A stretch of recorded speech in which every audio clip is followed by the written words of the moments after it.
So here we are, part 2 of the layout update.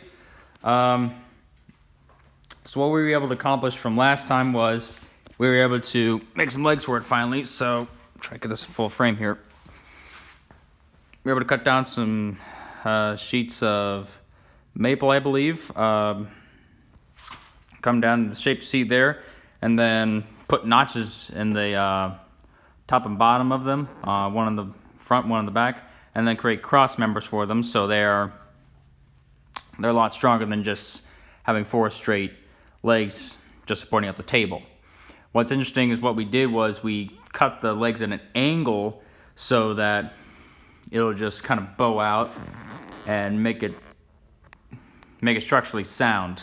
On top of that, we don't need any screws and nails or glue in there to hold it up. This is again a collapsible layout, and so we'll just be able to pop these out and put them off to the side, and I'll be able to put the layout under my bed. So it's a lot easier. We lifted it earlier and actually really light.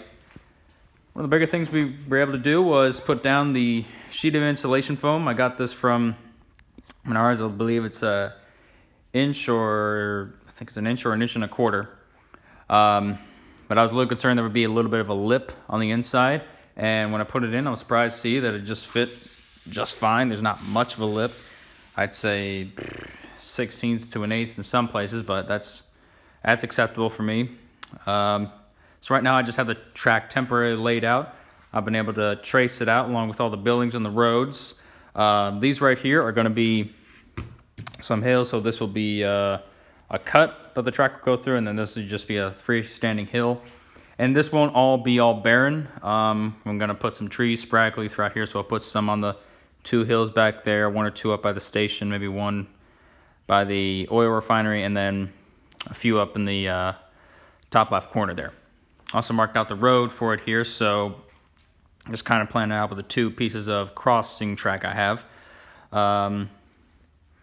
So the 2 buildings, going to them, the oil refinery was made by Walthers, and the station back there was made by Lifelike. Hands down, I prefer Walthers over Lifelike. Granted, the Lifelike kit was kind of old, so but still, the Lifelike kit was just like pretty much garbage. The Walthers kit was so much better. Granted, I did do a little bit of kit bashing.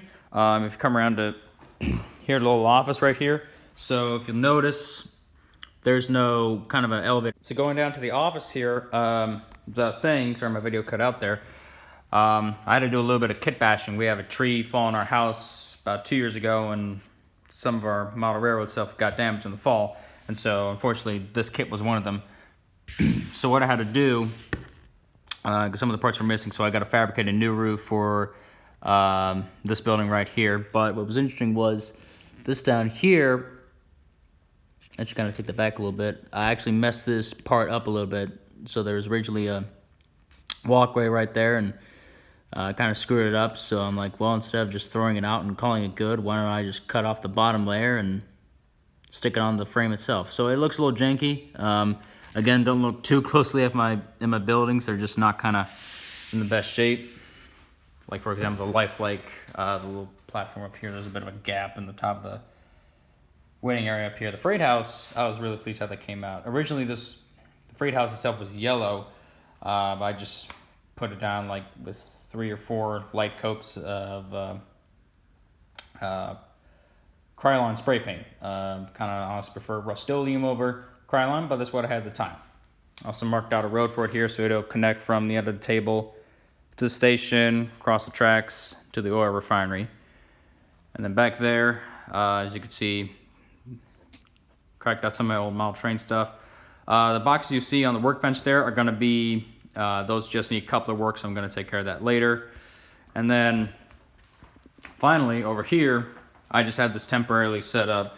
I bought some ballast recently, and I'm kind of iffy about it. It seems kind of dark to me, but I can't find any other ballast right now, and I'm on a kind of tight budget, so this will kind of be my test track to see if that type of ballast will work or not. So yeah.